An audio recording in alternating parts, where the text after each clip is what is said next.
백 교수님, 지금 김문수 후보를 보면은 경호팀이 있는지 없는지 모를 정도로 아마 경호가 거의 없는 거 아닌가 하는 느낌이 들 있습니다. 정도예요. 근데 이제 노출되지 않는 형태로 아마 내부에서 상당히 경호원들이나 경호부서를 조금 그 단속이라고 하는 표현이 이상하지만 굉장히 그 조심스럽게 경호 활동을 해라라고 하는 그런 내부 지침이 있었지 않나 싶습니다. 그런 내부 지침도 있지만 김문수 후보 자체야 워낙 뭐 도덕성, 청량성 여러 면에서 봐서 누가 위해를 가할 아무런 이유가 없는 사람이에요. 그런데 지금 이재명 민주당 후보는 윤석열 대통령, 전 대통령 탄핵 당시부터도 이 몸에다가 방탄복을 입고 다녔습니다만은 지금은 완전히 방탄 정도가 아니라 인해 장마 뭐 이것을 할 정도로 경호 이 부분에 신경을 쓰는 것 같아요. 네, 지금 더불어민주당 쪽 그 의원들이나 관계자들 얘기를 들어보면 예. 굉장히 많은 의원들에게 이재명 후보에 대한 테러, 위협 이런 부분들이 많이 제보가 좀 들어오고 있고 접수가 되고 있다고 합니다. 예. 저는 이제 여기서 말씀을 드리고 싶은 거는 진영을 떠나서 이 어쨌든 유력 그 정치인들에 대한 이 정치 테러, 이 부분은 정말 지양돼야 되고 그 계엄 전국 이후에 그 대선을 이제 조기 대선을 지금 실시하지 않습니까? 그런데 소위 말하면 유력 대선 후보를 뭐 김문수 후보든 이재명 후보든 이준석 후보든 만약에 정치 테러가 가해진다고 하면 대외적인 국가 신도 추락 내지는 정치적인 혼란 또 국민들이 느끼는 불안감 이런 게 굉장히 증폭되거든요. 하기 때문에 어느 후보든 간에 정치 테러에 관련한 대비는 철저하게 해야 된다라고 하는 부분은 말씀드리고 싶네요. 특히 지금 이재명 후보에 대해서는 경호 비상이 걸린 것 아닙니까? 그래가지고 경호팀에 첩자가 있다 이런 소문이 나가지고 경호팀에 대해서 전면적인 신원 재검증자까지 벌였다는 거 아닙니까? 지금 내부 첩자가 있다고 하는 부분은 왜 나오게 됐냐면 이재명 후보의 이 동선이 이미 밖으로 노출이 된다. 네, 그래서 이 지지자들 뿐만이 아니라 뭐 소위 안티층이라든가 그 다음에 유튜버들이 이 우호적이지 않은 유튜버들이 미리 와 있다라는 거예요. 동선이 이런 부분들에 있어서 내부 첩자가 있는 게 이게 단 한 번의 문제가 아니라 여러 차례에 걸쳐서 이제 이루어졌다고 합니다. 그래서 그러기 때문에 이거는 분명히 내부 첩자가 밖으로 누출을 한다라고 하는 판단해서 지금 경호 파트에 이 가족관계, 전력, 그 다음에 여러 가지 그 통화 내역, 이걸 지금 아마 의뢰를 해서 점검 내지는 조사를 하고 있다고 하는데 아마 이 부분도 저는, 김문수 후보나 이준석 후보나, 이재명 후보나 가리지 않고 이게 만약 현실적으로 내부 첩자가 있다고 하면 이것은 상당한, 문제가 될 수 있다라고 봅니다. 글쎄, 내부 첩자가 거기까지 그렇게 침투했을까 하는 생각은 드는데 사성장군 출신으로 지금 최고위원하고 있는 김병주 이 사람은 지난 윤석열 대통령 탄핵 그 사건 또 12.3 비상계엄 때 당시 노상원 그 전 정보사령관이 이 북파 공작원 이른바 HID라고 하지 않습니까? 네.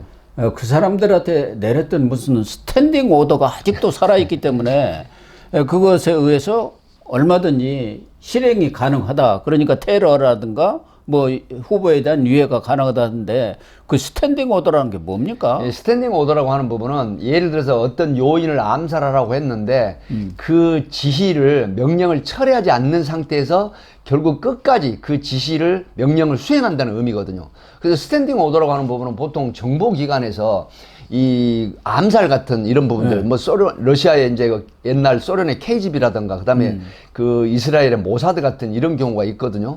그래서 이제 이게 스탠딩 오더 다시 말씀드리면 한 번 명령한 걸 처리하지 않으면 끝까지 수행하는 임무, 이게 이제 스탠딩 오더라고 하는데 지금 노상원 전 그 정보사령관 같은 경우 이제 HRD나 OB들을 동원한 그런 부분들이 이제 뭐 사실인지 아닌지는 모르겠지만 메모라든가 이런 부분이 노출이 되지 않았습니까? 아마 이 부분을 김병주 사성장군 출신이 아마 포장을 좀 하지 않았나 싶습니다. 물론 이 부분이 현실적으로 다가왔을 때는 굉장한 파장이 일어나겠지만 그렇다고 하더라도 이 지금 스탠딩 오더에 관련된 HID라든가 이런 어떤 정보기관의 오비들이 지금 활동을 하고 이 이재명 후보를 노리고 있다고 하는 부분은 사실은 이 선뜻 그 인정하기가 현실적으로 쉽지는 않거든요. 아니, 스탠딩 오더라는 것은 뭐 군 정보기관이든 뭐 어디 국정원이든 현직에 있으면서 또 아니면은 그것을 내릴 수 있는 지휘자가 정상적으로 작동할 때의 이야기지. 아, 노사관들은 지금 구속돼 갖고 깜빵 있는데 어떤 오비든 그 충성을 하겠습니까? HI든 거기다 충성할 이유가 없는 사람들 그렇죠. 아닙니까? 그런 것을 이렇게 이야기하는 것도 저는 이해가 안 가고, 그러다 보니까 이게 정치쇼 아니냐. 물론 국힘 일종의 쪽에서는 이제 여러 가지 비판이 좀 있는 거죠. 정치적 음모론을 제기해갖고 뭔가 이렇게 불안감을 조성해갖고 이렇게 해서 프레임을 씌우는 것 아니냐, 이런 얘기도 나오고, 또 일각에서는 과잉 대응을 하고 있는 것 아니냐, 민주당이 아무것도 아닌 일을 가지고 마치 엄청난 일이나 있는 것처럼 이렇게 하는 거 아니냐는 또 비판도 나오는 거 아닙니까? 이 부분의 비판은 저는 이렇게 하고 싶어요. 예를 들어서 내부 첩자가 있다고 하는 부분은 내부에서 밖으로 누설하지 않은 상태에서 내부 단속을 해야 되거든요. 네. 그런 부분이고, 또 이재명 후보에 대한 테러 위협이라든가 이런 부분은 어떻게 보면 노이즈 마케팅 같은 느낌이 들거든요. 네. 그러나 유권자나 국민들이 볼 때는 이 부분이 굉장히 마이너스 요인입니다. 이재명 후보에게는. 아, 그렇습니까? 왜 그러냐면 이재명 후보에 대한 어떤 세력이 위해를 가한다거나 테러를 가한다고 하면 과연 그 안티 이런 공격의 대상이라고 하는 자체가 국민들로부터 불안한 후보라는 거거든요. 예. 이러기 때문에 테러 위협이 증폭을 시키거나, 이건 지금 더불어민주당 선대에서 굉장히 잘못된 전략을 하고 있는 거예요. 그렇군요. 오히려 국민들에게 훨씬 큰 불안감을 증폭시키는 그런 요소입니다. 그렇기 때문에 이런 부분은 내부적으로 그런 제보나 어떤 위협적인 요소가 있다라고 하면 내부 단속을 통해서, 내부 점검을 통해서 이 조용히 마무리를 하고 대비를 하는 게 순서이지, 외부로 노출해서 내부 첩자가 있다 그러면 그 시스템도 이 불신을 당하는 거거든요, 유권자들에게. 그렇다고 하면 만약에 대선에서 승리한다고 했을 때 이런 정도 시스템도 보강을 못하고 보완하지 못한다고 하면 국민들이 불안한 겁니다. 불안한 대통령 아닙니까? 그렇기 때문에 이 부분은 지금 더불어민주당 선대에서 굉장히 잘못된 전략, 노이즈 마케팅이라고 하면, 더불어민주당을 위해서 말씀을 드리면 이건 빨리 이런 전략을 쓰지 않는 게 좋다, 이렇게 얘기를 하고 싶네요.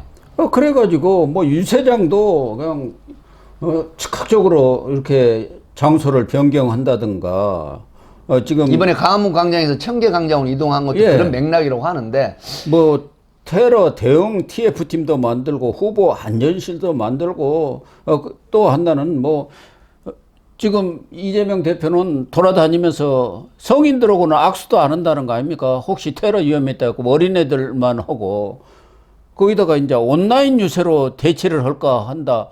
또 일각에서는 그 트럼프가 썼던 그 유리벽 있지 않습니까? 사면 방탄 우리 얘기하는 경찰에는 겁니다. 그게 없는 모양이죠. 네, 그거는 그걸 지금 특수하게 설치를 할까? 뭐 별의별 방법들을 자꾸 내세우고 있는데, 그것 자체가 말씀하신 대로 저 참 위험한 대통령이네, 불안한 대통령이네, 그렇죠. 그런 인상을 심어주지 않습니까? 굉장히 지금 만약에 더불어민주당 선대위에서 이런 그 어떤 형태든 이런 형태의 프레임을 씌워서 스스로, 그래서 셀프 프레임을 씌워서 이 선거 전략에 이용을 한다라고 하는 부분은 오히려 마이너스다.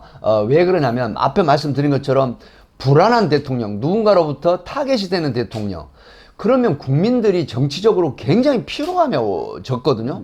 그렇기 때문에 이런 부분들은 오히려 선거 전략에 도움이 안 된다, 이렇게 말씀을 드리고 싶네요. 민주당 측은 걸핏하면 러시아제 뭐 총기가 반입됐다 어쨌다 해가지고 진짜 뭐 트럼프한테 있었던 총기 가격 같은 그런 것도 또 있을 것처럼 하는데, 우리 경찰에서 오래 계셨던 분이니까 총기 반입이 된 겁니까? 총기는 러시아제 총기, 뭐 부산 같은 데서 이제 러시아 선원들이 일부 그런 일이 있긴 있었습니다. 뭐 총기 한정이 얼마씩 매매를 하는 이런 실제 사건들이 있었습니다만은, 사실은 총기를 구입하려고 하면요, 얼마든지 구입할 수 있어요. 필리핀 같은 경우에는 100만 정의 불법 무기가 나돌아다닙니다. 그러니까요. 우리나라 교민들이 100여만 명이 넘는 교민들이 이 필리핀에 왕래를 하지 않습니까?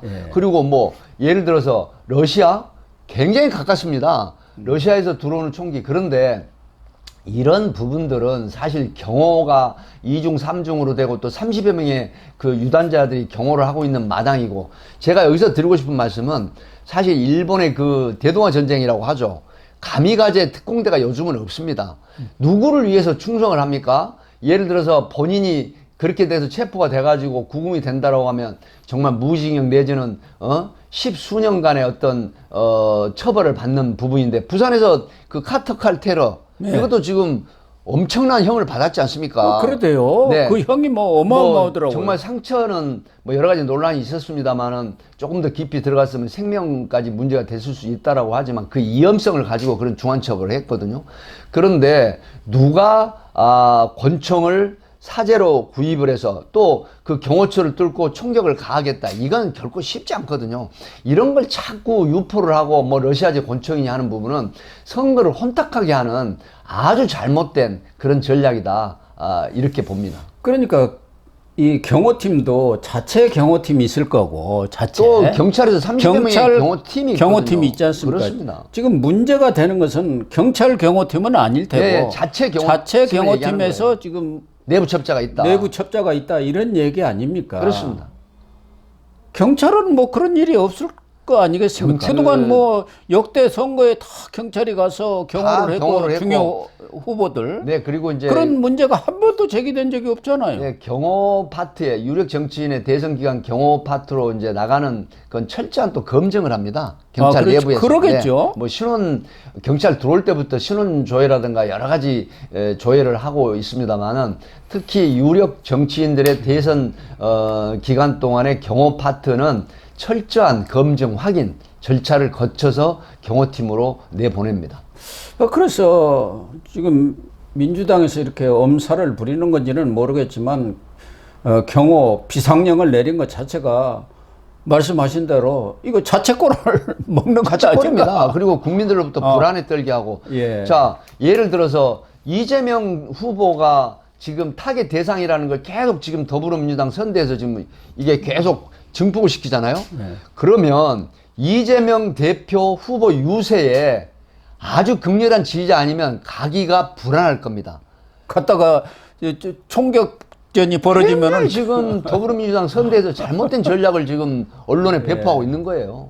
그런 것 같습니다. 네. 뭐 자책골을 먹으려고 작심을 한 것 아닌가 하는 생각도 들고. 아마 그 이재명 후보를 지지한다고 하는 측에 내부 첩자가 있는 것 같습니다. 예.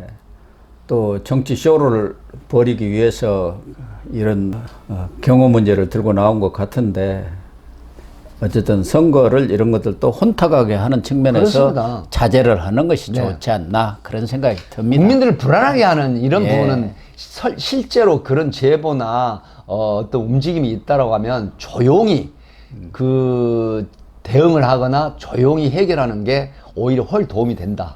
네. 민주당 측이 우리 백기종 교수님 저는 지금 민주당 측에 좀 도움되는 말씀을 드리는 겁니다. 불러서 좀 자문을 받아야 할 것 같습니다. 네, 시청자 여러분, 오늘 방송은 여기서 마치도록 하겠습니다. 시청해 주셔서 감사합니다.